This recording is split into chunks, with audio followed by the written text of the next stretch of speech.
Pero muy buenas tardes. Bienvenidos a Punto de Encuentro. Se los extrañó. Muy feliz 23. La verdad, con una tremenda alegría comenzar este nuevo ciclo. Primer programa del año. Recuerdan que cerrábamos diciendo 1400 visualizaciones por programa. Bueno, hoy la apuesta de Punto de Encuentro, la apuesta de Autónoma, es a ir por mucho más. Y por eso hoy quisimos comenzar con un invitado muy particular. Un invitado que realmente engalana lo que es Punto de Encuentro. Para este primer programa, y lo vamos a comprometer también, al igual que lo hicimos el año pasado, que sea el primero y el último en el correr del año. Programa número 1 de este 2023. Ha transitado en política todo. Si hay alguien que tiene oficio en lo que es la política, es el invitado del día de hoy. Es un honor, es un gusto tener en este primer programa de Punto de Encuentro nada menos y nada más que al subsecretario de Industria y Energía, subsecretario de Minería, Industria y Energía, el señor Walter Berry, que la verdad era un debe que teníamos, sabemos que por temas de agenda, se le dificultó el pasado año, pero bueno, se comprometió y hoy está acá en Punto de Encuentro. Que así ya vayan encendiendo las redes autónomas, vayan conectando, que en instante, en segundo nada más, comenzamos con esta charla.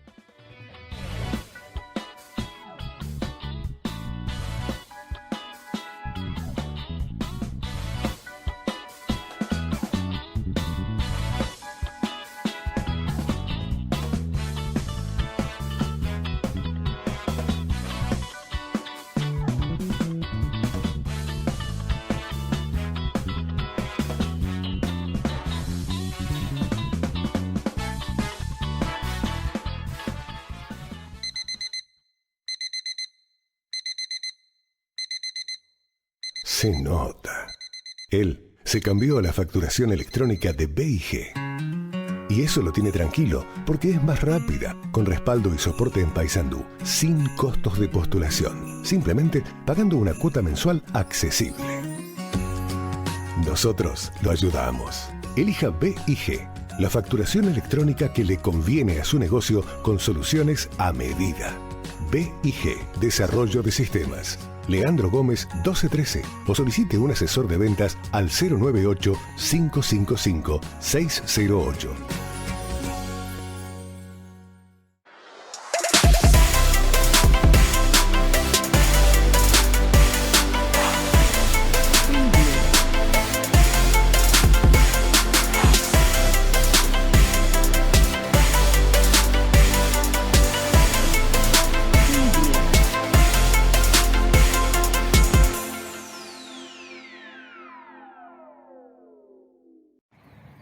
Ciudadanos, estamos terminando el 2022, un año de mucho trabajo y esfuerzo junto al equipo. Sin lugar a dudas, se han hecho muchas cosas y quedan muchas por hacer.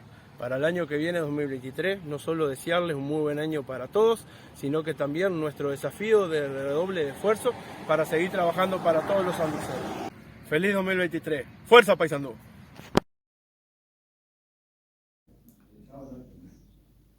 Vecinos, estamos finalizando el 2022.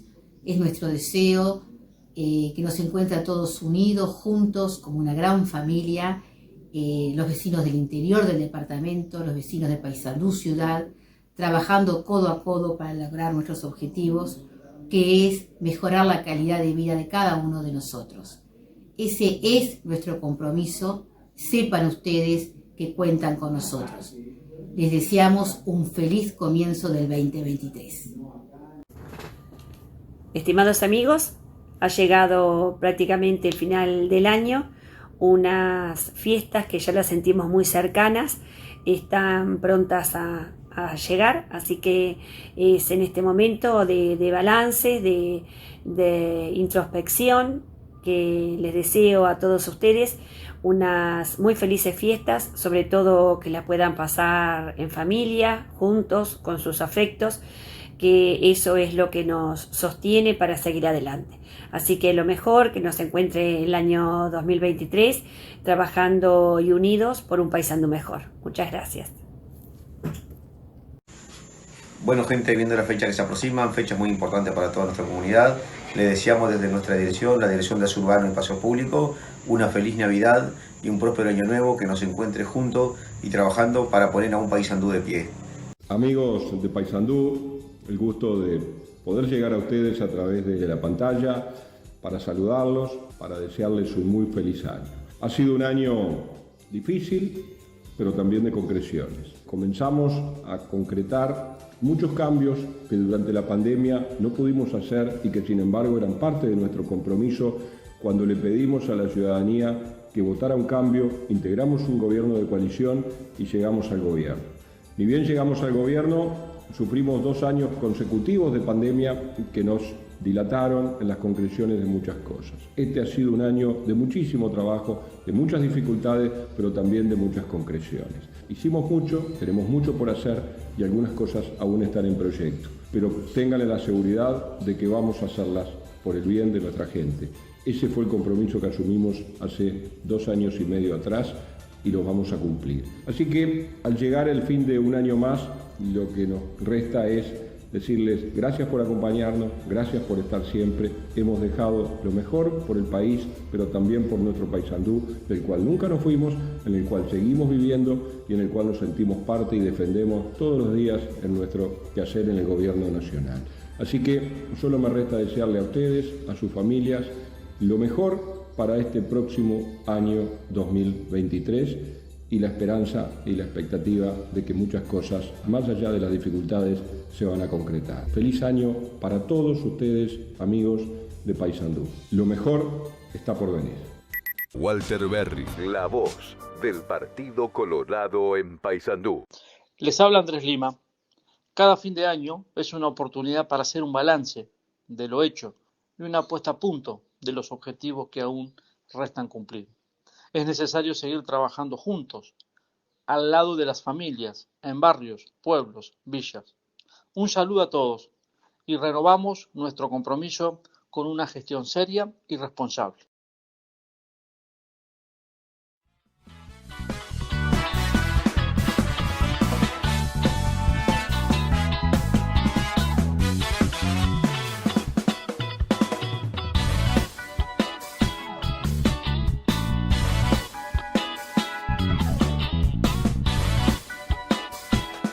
Muy bien, tal cual lo anunciábamos en la presentación, la verdad que es un gusto, es un honor tener a una figura política de la talla de Walter Berry.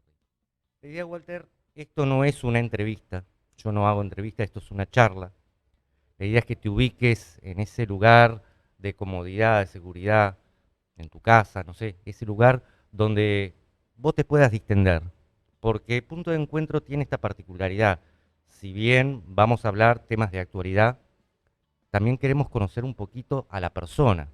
Uno hacía un recorrido, pero primero que nada darte las buenas tardes, agradecerte que nos engalanes con esto de abrir el primer programa de este ciclo 2023. Bienvenido.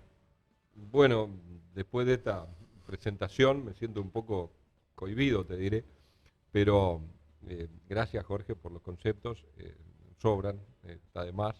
Creo que esto, como tú lo dijiste, me voy a ubicar en la situación de charlar con un amigo y seguramente nos va a ir muy bien porque tenemos muchas cosas para charlar, porque además a los dos nos gusta esto de la política. Exactamente. Entonces, yo siempre digo que la política tiene que tener como fundamentación absoluta la de servir, la del servidor público. Si no, no te van a salir las cosas bien. Si alguien toma la política como un negocio, como obtener poder o algo de eso, seguramente le va a ir mal. Yo he tomado siempre la política, es más las que he perdido que las que he ganado, como una función de servir a la comunidad, a la sociedad. Y no paro nunca de hacerlo, independientemente de dónde me toque estar. Algún día voy a decir basta y me voy a ir para mi casa, obviamente, pero lo hago desde hace muchos años. Yo fui, y creo que es la principal credencial que tengo, 15 años edil. Exactamente. Y cuando uno es edil, y que lo hace por amor al arte, ¿tá? Por vocación realmente. vos lo sabés, Mm. en muchísimas juntas del país, cuando yo era edil por lo menos, cobraban viáticos. Ujú. La de Paysandú fue un ejemplo siempre. Solamente un periodo, creo que hubo, yo ya no estaba, por suerte, hubo un intento de cobrar algo, pero siempre fueron totalmente honorarios. Y cuando uno es muchos años edil, con un periodo nomás, sabe que si es honorario es porque tiene una vocación de servicio que no la cambia por nada. Ese es el diferencial. Y creo que eso también es la base para lo que podrás después hacer en tu carrera política. Yo siempre digo lo mismo. Y estar disponible siempre para las necesidades de la gente, atender el teléfono siempre. Yo jamás dejo de atender el teléfono. Mi teléfono no se apaga nunca, nunca. Es una constante, yo le cuento, en el caso de Walter Berry, cuando entramos a tener un vínculo más cercano a raíz de un medio escrito, Exacto.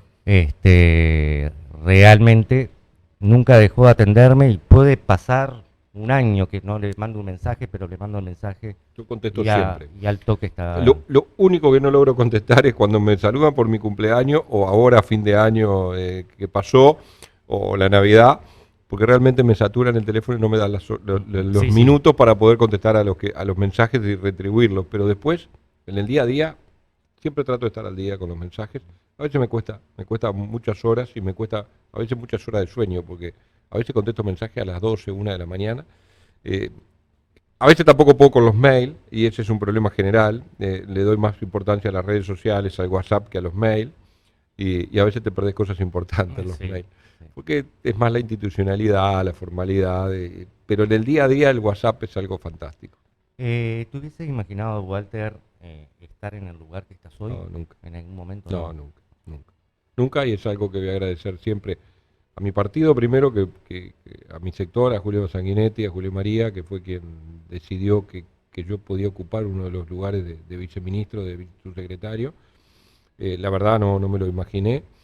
Al presidente de la República, porque no hay ningún integrante del gabinete que no tenga la aprobación del presidente, porque es lógico que así sea, ni de este presidente ni de ninguno. Cuando el presidente pide nombres a los otros partidos y distribuye el gobierno de coalición los cargos, en los únicos donde pasan por la aprobación de él es en el gabinete. Y es correcto que así sea, porque en definitiva es lo más cercano que él tiene, el ministro primero, el subsecretario después. Entonces, al presidente obviamente también el agradecimiento por la confianza y por creer de que podemos hacer cosas juntos por el país. Y la verdad la estamos haciendo. Yo creo que el año que se ha cerrado ha sido un año... Ya nos vamos a meter en esa etapa, en la etapa más del ejercicio de la función, porque queda mucho para hablar de Walter Berry. Vos lo señalabas, 3 periodos de edil. 3. 2 diputados. 2 diputados. Tuve un periodo afuera de la política. Tengo 60 años recién cumplidos. No me gustan nada, te aclaro, Jorge. No te recomiendo llegar a los 60. Me gustaban más los 50 y pico. Y los 40 y pico ni que hablar. No, pero fui 15 años, comencé joven, y después tuve 5 años sin actividad pública, digamos. Y después fui 10 años diputado y ahora llevo 3 años, en marzo vamos a cumplir 3 años, los 3 años en el ministerio. En el gabinete. ¿Cómo te involucras en política? En realidad fue un momento fermental del Uruguay y de los partidos.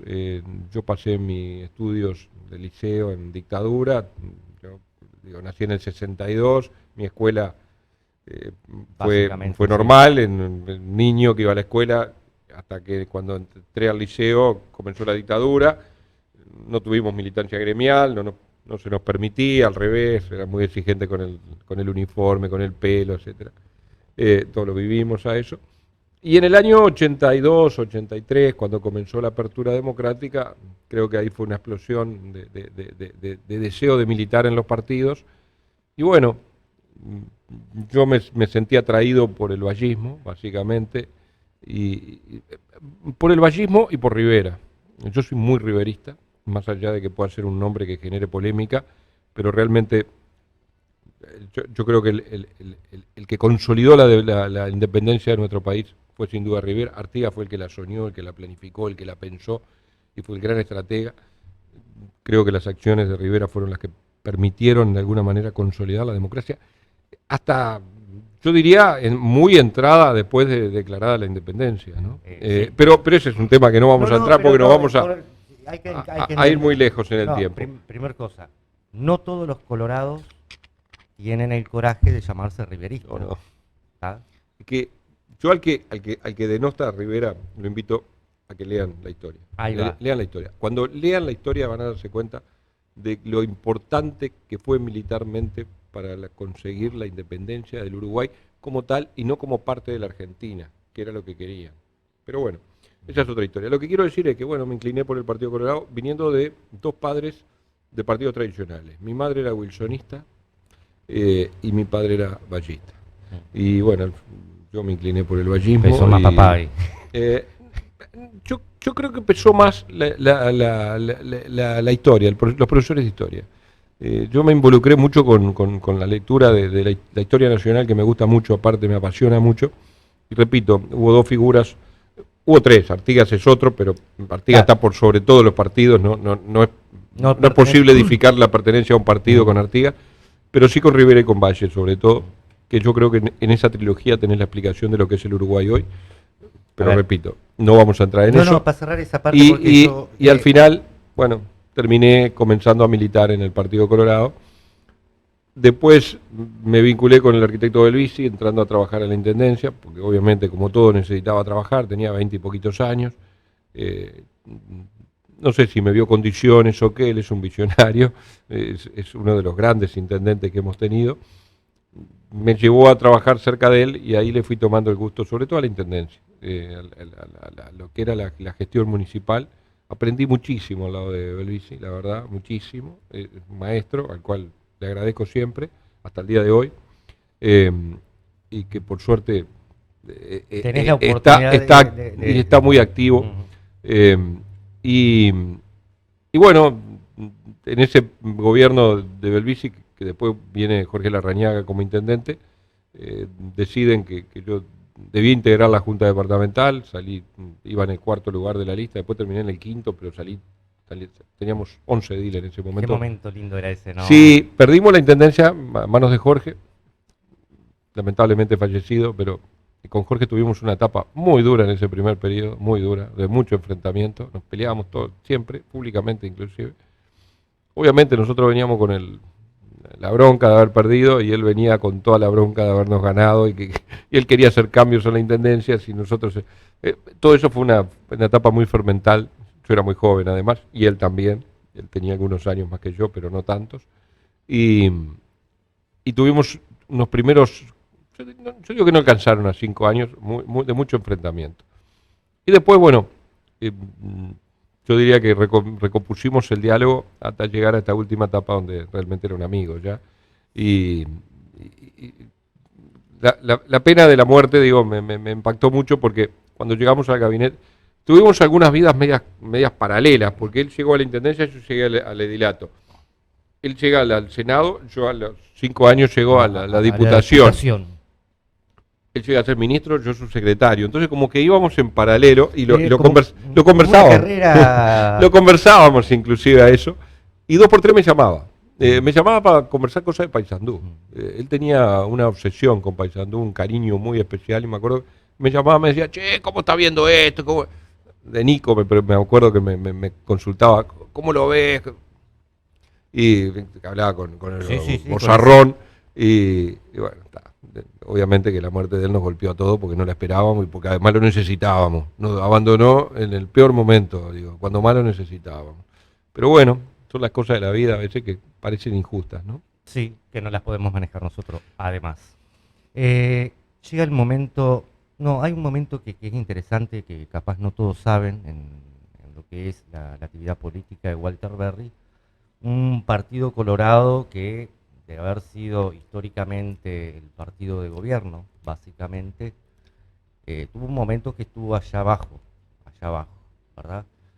Viene la aparición de Pedro Bordaberry, levanta el partido, Pedro se va y se vienen estas elecciones. Y no había candidato. Uno de los artífices de que un grande como Julio María Sanguinetti haya vuelto activamente a la actividad política, justamente fue Walter Berry que... La historia es un poco más cruel de lo que tú la cuentas, Jorge. Sí, a ver, bueno. Porque en realidad, en realidad, vos me dijiste que esto era una charla, ¿no? Sí. De amigos. En realidad las consecuencias del accionar de Talvi, la forma de ser de Talvi, la empezamos a sufrir desde el principio, ¿no? Y la consecuencia de que Sanguinetti se puso al hombro la otra ala del partido era justamente por el desprecio que Talvi hacía hacia ese sector del partido, el cual no quería ni aceptaba ni daba ninguna posibilidad de hacer absolutamente nada con él. Y bueno, cuando lo fuimos a buscar, obviamente que estaba en su casa, muy tranquilo, y nos dijo, bueno, yo no voy a ser candidato. Te pueden imaginar que tengo 80 años. Pero si me necesitan, estoy para darle una mano. Tampoco me pueden pedir grandes esfuerzos físicos, dice, pero para ayudarlos a armar, estoy. Bueno, gracias, presidente. Necesitamos eso. A la semana nos convocó de vuelta. Tenía el nombre del grupo, tenía una vitalidad impresionante, que yo no sé, parece que le hubiéramos dado vitamina. Ya estaba con toda la cabeza planificada, vamos a hacer esto, vamos a hacer aquí, vamos a... Presidente, y tenemos que competir con alguien en la interna. Bueno, eso se verá, decía. Eso lo veremos después. Llegó a ser candidato a la interna y no ganó la interna porque creo que él no estaba convencido que la quería ganar. Y nosotros creíamos que tampoco le podíamos pedir semejante esfuerzo de ser candidato a presidente otra vez. Pero en realidad hizo todo, absolutamente todo. Y usted me puede decir, bueno, pero tenía 80 y pico de años. Sí, pero la verdad, dio cátedra de política. Pero yo creo que el principal aporte de él fue haber plantado la semilla de la coalición y regarla todos los días hasta que brotó, hasta que se fortaleció, hasta que se llegó al gobierno, y hoy todos los días apuesta por esa coalición de gobierno. Hay anécdotas en ese sentido, ¿no? Sí, es un fenómeno que digo, realmente él prioriza la coalición por encima de cualquier otra cosa. Él dice que es la herramienta para poder cambiar el país y que en la medida que no entendamos eso, no entendemos la política uruguaya. Que el Uruguay está dividido en dos mitades y es una gran verdad. ¿De acuerdo a aquello que tanto le criticaron de las familias ideológicas? ¿No? Que hasta a mí no me gustaban. Y que nos parecía que era algo que decir, bueno, pero familias ideológicas, y yo no me siento tan familia, y menos ideológica, y la historia nos separa. Y tenía razón. Al final terminó teniendo razón, ¿no? Y el Uruguay vota entre dos mitades. Sí. Vota entre dos mitades. Quedó demostrado. Y la próxima elección la podrá ganar cualquiera de los dos, pero va a ser entre dos mitades. Y hay un porcentaje de la población que oscila, que no es muy grande, y que es el que le da el triunfo a uno o a otro, depende de qué tan bien hicimos los deberes, o qué tan bien nos ven haciendo los deberes, o qué tanto le impactó la política que realizó uno u otro. Por eso, cuando a veces uno mira las encuestas y dice, tanto para un partido, tanto para otro, tanta ventaja, tal candidato, digo, falta tanto para eso. Ahí está, ¿no es tiempo o es tiempo de hablar de candidatura? No, de candidatura seguramente sí, porque somos un país politizado hasta el tuétano. Digo, vamos a ser sinceros, nos encanta hablar de candidatura, nos encanta especular quiénes van a ser los candidatos, nos encanta especular quién va a ganar. Digo, de nuestro partido y de los ajenos. Sí, eso es una realidad. Entonces, más de este lado del mostrador. Es lógico, claro, y es lógico que tengamos una tendencia los uruguayos a estar siempre hablando de política y de campañas electorales, pero en realidad no es tiempo de política, es tiempo de hacer, tiempo de que los partidos nos enfrasquemos en la función de hacer las cosas que el Uruguay necesita. Y esa es un poco la tarea que tenemos en el gabinete. Usted me pregunta, ¿quién va a ser candidato del Partido Colorado? Yo qué sé, el año que viene lo veremos, el año electoral, hoy no estamos en eso. Sí es cierto que, obviamente, que los partidos necesitan fortalecerse, porque sin partido no hay democracia. Entonces, uno sabe que más tarde, más temprano, tenemos que dejar donde estamos y ir a la cancha a jugar el partido. No tenemos vuelta. Yo entiendo esto así. Yo soy un servidor del partido. Hoy en el gobierno, sirviendo al gobierno. Pero cuando venga la campaña electoral, voy a ser un servidor del partido. ¿Por qué? Y porque en la medida que el partido esté fuerte, la democracia se va a consolidar. No hay otra. Cuando no hay partidos, hay dictaduras. Exactamente. Gana la coalición. Walter Berry, de Paysandú. nominado a los Martín Fierro, a los Óscares o a ocupar un lugar que no es menor y en un ministerio que no es menor. No. Si bien no hay ningún ministerio que sea menor, yo tengo algún concepto de algún... No, pero no, es este cierto, ministerio toca todas las puntas. Es pesado, es muy técnico, pero tampoco era una cosa desconocida para mí, ¿no? Yo había estado 10 años vinculado al ministerio, había tenido un muy buen vínculo con Kramerman, sobre todo cuando Kramerman fue ministro de Industria en el primer gobierno, en el primer momento que yo entré al Parlamento, no en el primer gobierno del Frente, y siempre estuve vinculado a los temas de industria. El Ministerio de Industria es un ministerio de muy amplio espectro. Muy abarcativo. Porque el nombre no dice todo lo que tenemos, el nombre es Industria, Energía y Minería. En realidad debería ser Energía, Industria y Minería, porque la Dirección Nacional de Industria es casi un ministerio, para que se entienda. Para poder entender la magnitud. La fortaleza que tiene es casi un ministerio. Y además de esas tres cosas tenemos telecomunicaciones, que tampoco es menor, si bien el universo de personas afectadas, alcanzadas es menor, pues los medios no son tantos en nuestro país, sí las consecuencias.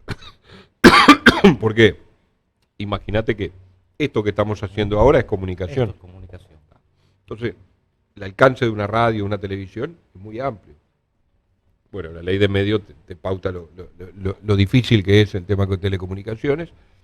Bueno, el tema de las telefónicas, Claro, sí, que sí, tenemos sí. tres empresas en competencia y que ahora estamos para sacar la licitación de la 5G, de la banda de 5G, que va a cambiar el Eso va a internet. revolucionar, ¿no? El Internet de las cosas, sobre todo. Y además de eso tenemos la unidad de radioprotección, que es aquella que en realidad es una dirección nacional, pero funciona como una unidad reguladora, que es quien regula el uso de los aparatos que emiten radiación.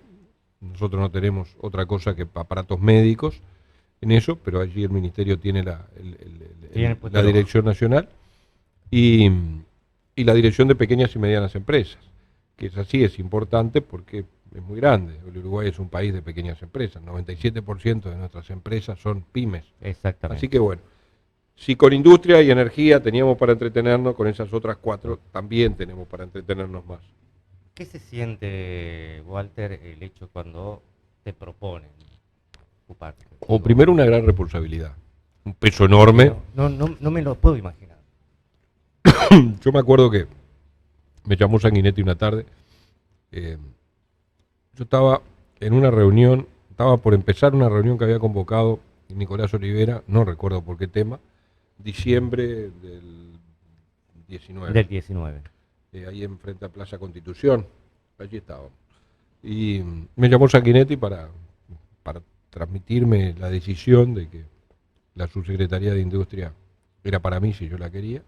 Y me acuerdo que la primera pregunta que le hice, le digo, ¿usted está seguro de que cree que yo estoy a la altura del desafío, no? Por supuesto, me dice, por eso te la estoy ofreciendo. No me lo digas ahora, si querés pensarlo. Bueno, le digo, lo voy a pensar. Lo dije que iba a pensarlo por una cuestión de responsabilidad, obviamente. Y recuerdo que lo primero que hice fue llamar a mi señora y comentarle. Y cuando llegué a casa, ya después empecé a hablar con otros compañeros del grupo y eso. A empezar a buscar el consenso, a ver qué decís vos. ¿Te parece que debo agarrar? En realidad era un desafío alto, Eso. de mucha responsabilidad. Pero bueno, creo que también hay que tener coraje como para saber enfrentar las cosas. Y creo que no hemos hecho las cosas mal. Llevamos 3 años, no es un ministerio con dificultades, es un ministerio que está sólido. La alegría del nombramiento, la alegría, todo lo que implica. Pum, pandemia. Bueno, ese fue un golpe, no digo duro, pero fue raro, porque me acuerdo cuando el presidente convocó a ese Consejo de Ministros para decir, tenemos los primeros casos de COVID, después de acá salgo a decretar la emergencia, y nos costaba entender de qué estábamos hablando, ¿no? Un ministro Salinas que recién empezaba y con nada de experiencia política. Me acuerdo que opinaron los más pesados, tipo Larrañaga en aquel momento en ese Consejo de Ministros, Javier García, y era mucha incertidumbre, ¿no? Yo después lo admiré a Lacalle, el aplomo que tuvo para manejar presiones de todo tipo, con que había que decretarla Las internas, las hasta el estado de sitio creo que le pidieron que Sí, sí, decretara, y cerrar y ser más restrictivo, y la verdad se mantuvo. Creo que fuimos un ejemplo para el mundo, y bueno, hoy podemos contar la historia de una vereda de los ganadores. Creo que Uruguay fue poco afectada por la pandemia si comparamos con otros países del mundo. Sí, a ver, se Tuvimos, pudo mantener el barco más a flote. allá de que a quien le tocó perder un familiar, un amigo, es muy doloroso lo que nos pasó, pero la verdad, hasta tuvimos la situación de ser solidarios con otros que nadie quería. Por ejemplo, el barco que terminó Talvi haciendo hasta una película, hicieron, y uno dice, hoy parece que por una razón humanitaria nadie dudaría lo que hubiera hecho, pero en aquel momento el barco daba vuelta y nadie lo quería recibir. Y Uruguay decidió recibirlo, y arriesgando la propia salud de los funcionarios, de la población, porque estaba todo por conocerse, era todo un mundo desconocido el de la pandemia. Hasta en esas cosas Uruguay fue diferente, tan diferente que el mundo nos empezó a mirar con sorpresa, y creo que fue muy bueno para nosotros eso, pero dentro de lo malo que era pasar por una pandemia. Pero claro, a la función de gobernar pasamos al administrar la crisis, porque en definitiva era una crisis. Las empresas estaban semiparalizadas, las exportaciones se caían porque los países donde exportábamos no estaban trabajando, no estaban produciendo. Bueno, un año de mucha empezar incertidumbre a diseñar herramientas que pudieran ir aplazando diferentes cosas que tenían, por ejemplo, las admisiones temporarias, que usted tiene un plazo para poder reexportarla industrializado al bien. Había que reperfilar los plazos, porque obviamente no podían las empresas reexportar sus productos, es decir, producir con esos bienes que habían adquirido en la admisión temporaria. Era, por ejemplo, le digo un caso fácil de entender. Entonces, fue todo un desafío. A veces sentirte casi solo en el ministerio, porque el ministro y yo nunca paramos, estuvimos siempre, todos los días de la semana íbamos al ministerio con nuestros más cercanos, los directores tampoco pararon, pero como que miraba para alrededor y no había funcionarios. Había pocos. Si bien no se cerró, pero o sea, tuvo el teletrabajo hizo que muchos fueran a trabajar a su casa. Y bueno, después nos tocó a nosotros también vivir la enfermedad y de estar aislados, encerrados, y bueno, saber lo que era eso, ¿no? Para pasar. Y la verdad fue una experiencia muy distinta y muy removedora, ¿no? Realmente. Pero la podemos contar y con éxito, que es lo más importante. Pero había que poner un país en marcha. Si sale la pandemia, entramos en Yo creo que lo peor que uno puede pasar línea de eso es que perdimos 2 años. Ahí va.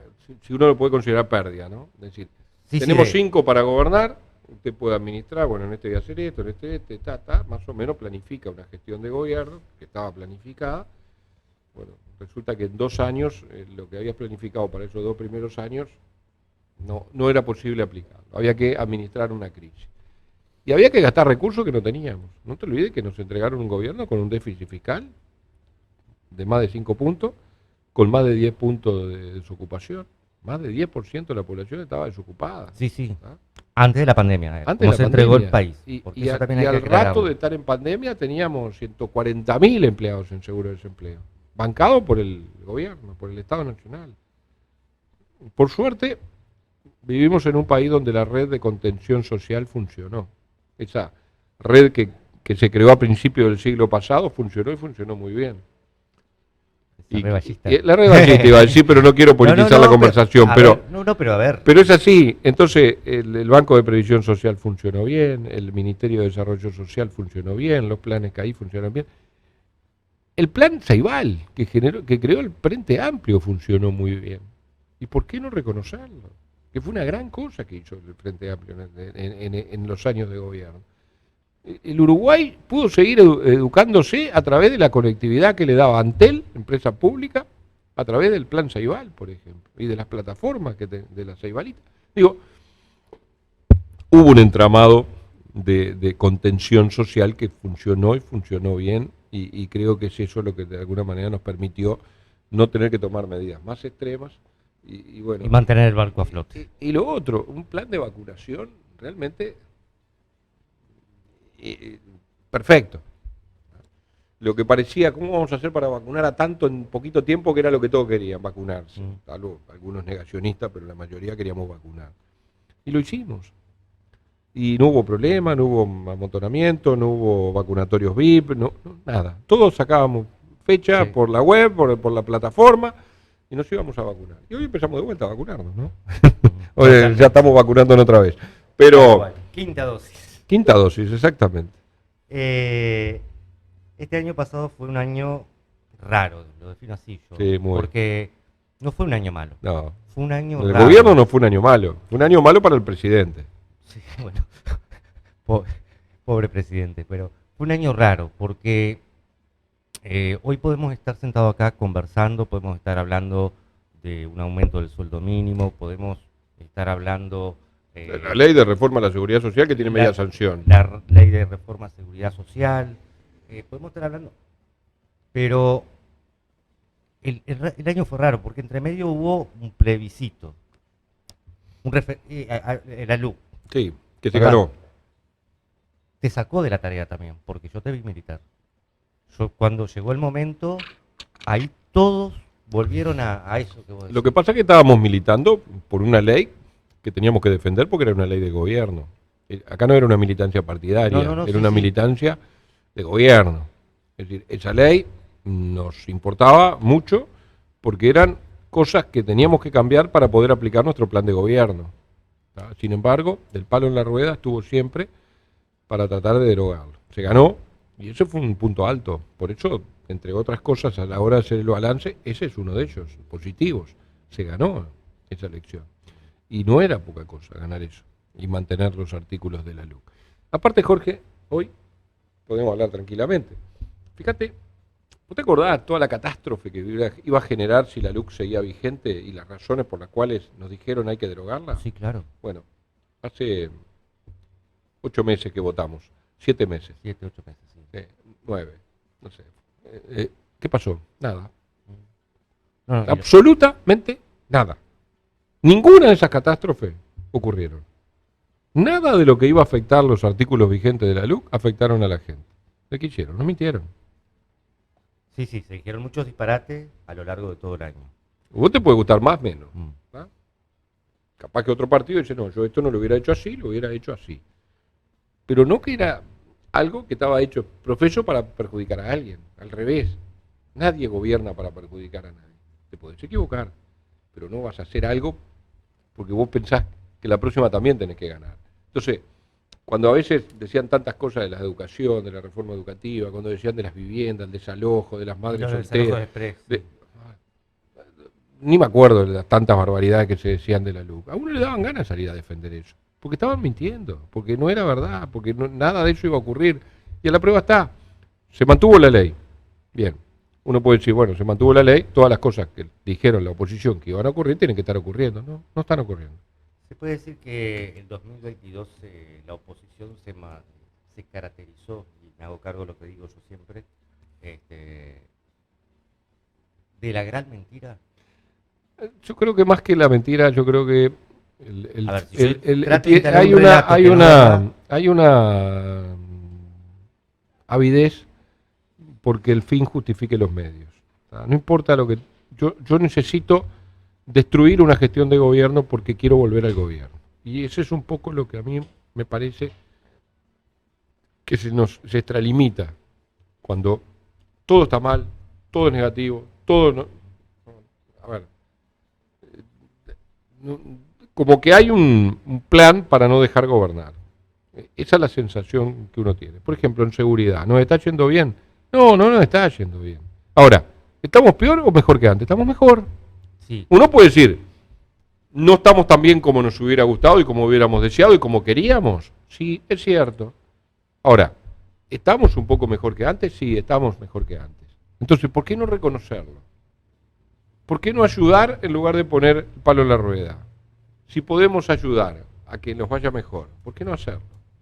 ¿Por qué? Porque tengo un objetivo político que es, yo quiero volver. Y no me importa lo que tengo que hacer, yo voy a criticar, a destruir la gestión del gobierno actual porque tengo que volver en la próxima. Y yo creo que no vale todo en la política, no vale todo. No vale todo. Yo creo que ese es algo que hoy estamos presenciando. Por ejemplo, ventilar cosas de la vida privada de una persona, independientemente de que sea el presidente de la República, creo que no es parte de las costumbres políticas del Uruguay, al contrario. Pero bueno, es lo que ha ocurrido en estos últimos semanas, meses, sí, porque aprovechan una situación de debilidad que generamos nosotros mismos, el gobierno, digamos, pero no debería ser un vale todo en esto. No debería ser. Por ejemplo, estar más alineado con la política exterior del país, por ejemplo. A ver, ¿alguien tiene duda que el Mercosur es un corsé que no nos ha dejado mover? Entonces, ¿tenemos que pensar de que el Mercosur es bueno porque ideológicamente nuestros vecinos son afines a lo que pensamos nosotros? ¿O tenemos que pensar que independientemente de quién gobierne los países vecinos, nosotros tenemos que hacer nuestro propio camino? A ver, si un Mercosur hubiese funcionado, Paysandú, Salto, Río Negro, no hubiese tenido los dramas de frontera. Por supuesto. Pero no hay una integración económica, eso es claro, pero entonces yo digo, ¿está mal cuando hasta el propio Frente Amplio intentó hacer un TLC con China? Fue Tabaré Vázquez quien tiró la primera idea del TLC con China. Sí, y hoy está mal. ¿Está mal que querramos unirnos al Transpacífico? No, está bien. ¿Por qué? Y porque queremos vender nuestro producto sin que paguen impuestos. Entonces, tampoco lo estamos haciendo así, lo que venga. Sí, no es que cualquier bondi me viene. Hay análisis, hay consultoras que han hecho proyecciones. Lo que está mal lo vamos a corregir. A ver, hay salvaguardas en todo acuerdo de libre comercio que se pueden establecer. Yo estaba un tanto desilusionado, yo terminaba el año desilusionado de este gobierno, honestamente, ¿verdad? Cuando empezaron a aparecer anuncios. ¿Sí? Porque, a ver, alguien como yo, que va al almacén y mide su economía a través del costo. Sí, claro. ¿Verdad? A todos. Porque escuchaba a senadores, a diputados, a través del medio de la radio que entrevistábamos, y la macroeconomía, todos hacían hincapié en esa macroeconomía, y yo no sentía, no lo veía, no palpaba el hecho de eso que dicen los economistas muy entre el efecto derrame. A ver, cómo a mí, clase media baja, me afectaba en el bolsillo. Se terminó un año haciendo anuncios.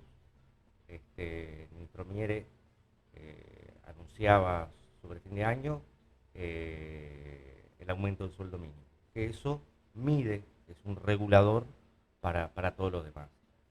Está anunciado y a instrumentarse lo que es los descuentos en IRPF y en la IAS. Cuando estuvo en uno de los programas de radio en Charrúa, no lo tenía muy claro la paramétrica esa del combustible. Hoy estamos viendo el efecto inverso. Entonces yo arranco con otro optimismo. Te faltó algo fundamental. Nuestra economía creció 5.5%. 5.5%. Fuimos las que más crecimos. Crecimos más que Estados Unidos. Claro, pero no veía, a ver. El déficit fiscal, a pesar de 2 años de crisis, lo bajamos. Lo bajamos considerablemente. 2 puntos. Sí, no, que muchísimo. Es muchísimo. ¿Está? Nuestro desempleo hoy es más bajo que en el 2019 después de 2 años de pandemia. Entonces, ¿tenemos algún debe? Sí, recuperar el salario real. Ya comenzamos. ¿Está? ¿Teníamos otro debe? Sí, la reforma de la seguridad social. Media sanción. ¿Por qué? Porque todos saben que la tienen que hacer. Ahora, es más fácil ponerse en la vereda enfrente a tirarle piedras. Pero en realidad, al que le toque en la próxima, ¿se la podemos dejar? Sí, se la podríamos haber dejado. Pero el sentido de responsabilidad republicana, la responsabilidad del deber, indica que no podemos perder un día más. Porque los organismos de crédito, multilaterales de crédito, nos están midiendo. Totalmente. Y eso nos está pesando en contra. ¿Sabes cuál es el riesgo país de Uruguay hoy? Menos de 100. Menos de 100. Creo que debe ser la primera vez en la historia que tenemos un riesgo país menos de 100. Entonces, ¿alguien puede dudar de que la gestión económica es buena? Obviamente, falta recuperar el salario real. Sí. ¿Impacta en el bolsillo de los ciudadanos? Sí. Pero vamos bien. Pasamos 2 años de pandemia, con un país semiparalizado, con un mundo paralizado. Y después una guerra en Europa. Que a vos te decían antes de asumir, mirá, vas a sufrir 2 años o 3 de pandemia, y cuando termine la pandemia, aunque aún no terminó, va a haber una guerra en el corazón de Europa, en el Sí, este que de además, Europa, que no pues sí, es no, paso, récord. que venga otro. Sí, sí. ¿Ah? Para mí el frente Entonces, pero te digo más, preguntale, mirá, la estadística, la gente, le digo, miren lo que ha ocurrido con el costo de la energía eléctrica en Europa, subió todos los meses. ¿Qué pasó en Uruguay? No subió nunca durante todo este año de crisis energética del mundo. ¿Y qué va a pasar ahora? Vamos a ajustar la tarifa de este mes, de enero, Sí, sí. la mitad de la inflación proyectada, Sí. no de la pasada, No, de la proyectada. ¿Sabes cuánto va a subir Antel? 1/3 de la inflación proyectada, solamente 2%. Entonces, ¿por qué? Porque hemos hecho un manejo muy prolijo y muy austero de las empresas públicas. Y te digo Antel y UTE porque me tocan a nosotros, Claro, a Paganini y a mí, la tutela jurídica de las mismas. ¿Ah? Entonces, ANCAP está muy bien. Por circunstancias externas muy beneficiosas como es el margen de refinación, sí, pero también por una política de austeridad. Nos olvidamos que ANCAP estaba técnicamente quebrada Sí, bajando y que cortina, tuvimos que bajando capitalizarla un 1 de enero en $600 millones porque quebraba técnicamente cortina. Sí, sí. y que Astori le inyectó $600 millones después de la 600 o 800. 800 fueron. Peor todavía, no me acuerdo ya. 800 Pero millones. te quiero decir, y hoy tenemos una empresa que tiene varios cientos millones de dólares de reserva y que ha administrado una crisis.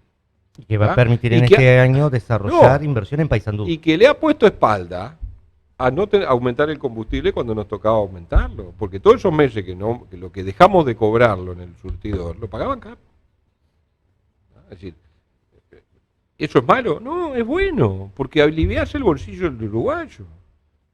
Entonces, la gestión ha sido buena. La inflación terminó muy cerca del rango meta, muy cerca, cuando parecía que se nos disparaba al 10. ¿Ah? Entonces, hay mucha cosa buena en esta gestión de este año de gobierno. Lo que pasa que, lo que te decía al principio, Se había proyectado un 7. se había proyectado entre un 7 y un 8,5, creo Bueno. que fue. Cerramos en 8,5. 8,5. Más o menos. Más No me acuerdo sí, bien. sí, bien sí, el, sí. Entonces, no estamos mal, estamos muy bien en la región. Nuestras exportaciones, llegamos a $10.000 millones de exportación. Récord de Cifra exportación. récord Eso sí. del Uruguay. Claro. Ahí era Está cuando yo bien, me enojaba. los commodities valen mucho. Sí, nuestros bienes exportables se pagaban muy bien. Sí, se pagaban muy bien. Pero batimos todos los récords. A partir del año en algunos meses, 3 meses, comienza a funcionar la segunda planta de UPM. El principal bien exportable del Uruguay va a pasar a ser la pulpa de celulosa. ¿Y está mal eso? No. La pulpa de celulosa y la cadena forestal es muy virtuosa. Más allá de las críticas que pueda tener, involucra a más de 30.000 puestos de trabajo. ¿Cómo podemos desconocer eso que es parte de una política de Estado que comenzó en el año 87, que se consolidó, que se empezó a conformar el gobierno Sanguinetti, que se consolidó con la ley de puerto del gobierno de la calle Herrera? No, Herrera, calle Padre. La calle, y que se empezó a ver los primeros signos en el gobierno de Jorge Valle cuando comenzó la discusión de la primera instalación de la primer pastera en Fray Bento. Y que le tocó al gobierno del Frente Amplio recibir las mieles de todo eso. ¿Eh? Entonces, desconocer esas cosas, no analizar el Uruguay. Salvando la distancia, y acá apelo al político de oficio, político de olfato, de oficio. Yo hasta ahora sigo sosteniendo que, de lo que yo tengo memoria, ¿no?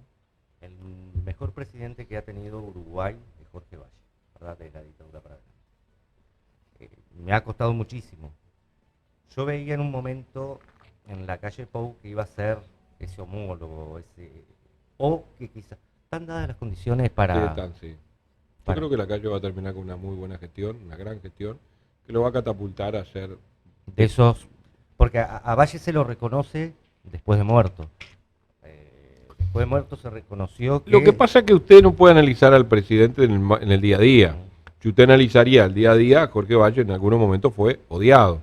Sí. ¿Por qué? Yo Bueno, me acuerdo, porque la pero- gente no tenía para comer, porque se les tenía que cerrar su negocio, porque se fundía, porque la crisis pero además hay cuestiones. fue durísima. A Sin ver. embargo, cuando uno lo mira en perspectiva, dice, no solamente fue bueno, fue muy bueno. Por eso. Y más, si no hubiera estado, capaz que no salíamos de la crisis de la manera que salimos y capaz que todavía estábamos como Argentina insertos en crisis. ¿Ah? Bueno, esa es la realidad de una persona que sí era un estadista. ¿Tá? Yo creo que lo de la calle Pou hoy Puede ir camino a eso. y yo digo, a ver, el manejo de la pandemia sin duda, Sí, está. que la historia lo va a reconocer, con la perspectiva lo vamos a notar.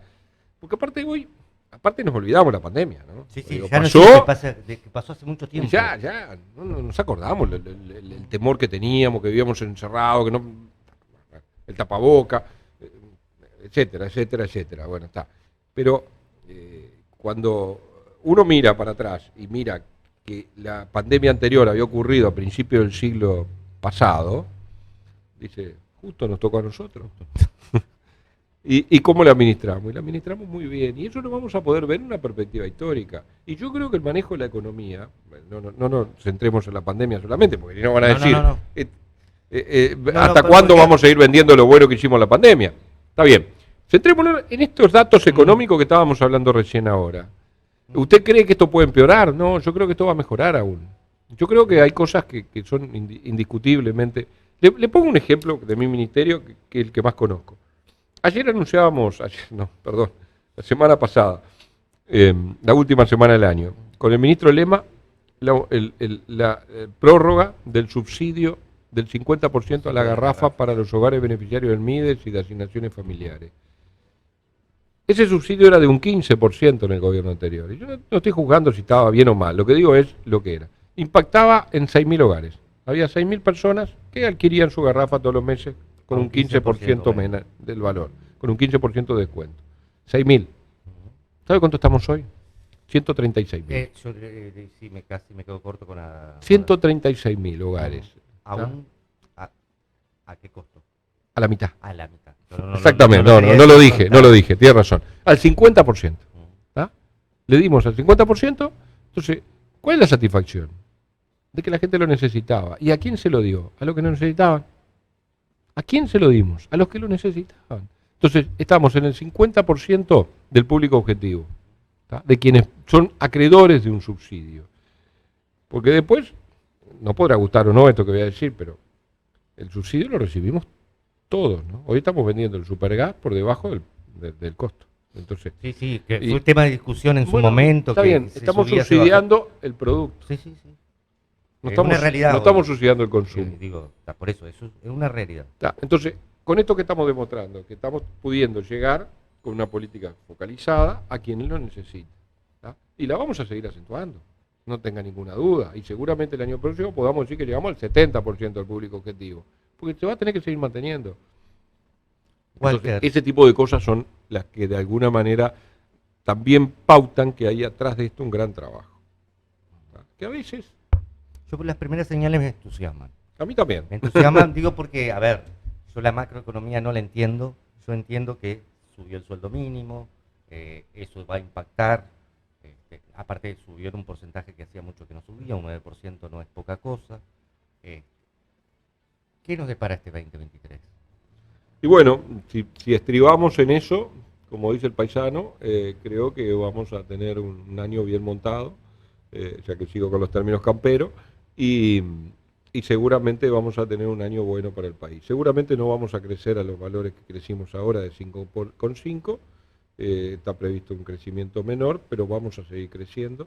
Vamos a seguir consolidando la baja del déficit fiscal, vamos a seguir consolidando la recuperación del salario real, vamos a seguir bajando el desempleo. Creo que si seguimos manteniendo la conducta fiscal que hemos sabido mantener hasta ahora, nos augura un año bueno también de concreción. Le voy a poner otro ejemplo, no de mi ministerio, pero que yo realmente se lo he reconocido a él cuando nos juntamos y he participado en varias de sus inauguraciones. La tarea del Ministerio de Transporte y Obras Públicas es fantástica. Fantástica. No debe haber en la historia del Uruguay un momento de mayor concreción de rutas, puentes. Yo no tengo memoria de eso. A ver, y todo con una prolijidad. Nadie critica una ruta, nadie dice esto está mal hecho, este puente está mal, hay que destruirlo. No, está todo muy bien hecho, todas empresas locales están colmadas su capacidad, ¿tá? Y va a seguir, ¿tá? Y yo lo peleo para que nos haga la doble vía la entrada a Paysandú. Los que tenemos. ¿No te gustaría ser legislador en este momento para pelear eso? Bueno, yo lo he pedido 1000 veces a Falero y me dice, sí, ya va a llegar. Espero que llegue. Se lo he dicho a Nicolás también para pelearla juntos, porque realmente lo necesitamos, porque es una zona peligrosa. ¿Y por qué jerarquiza la ciudad? Y porque jerarquizaría la ciudad y le daría otros accesos.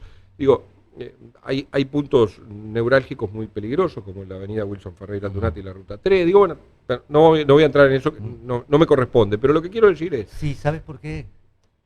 Y para ir como redondeando la idea, porque hay como en eso de la construcción de un relato, Sí. de decir que, bueno, ahora que es viceministro, ahora que No. Walter no está en Paysandú. No estoy por... A ver, pero no, si yo estuviera en Paysandú le estaría robando la plata.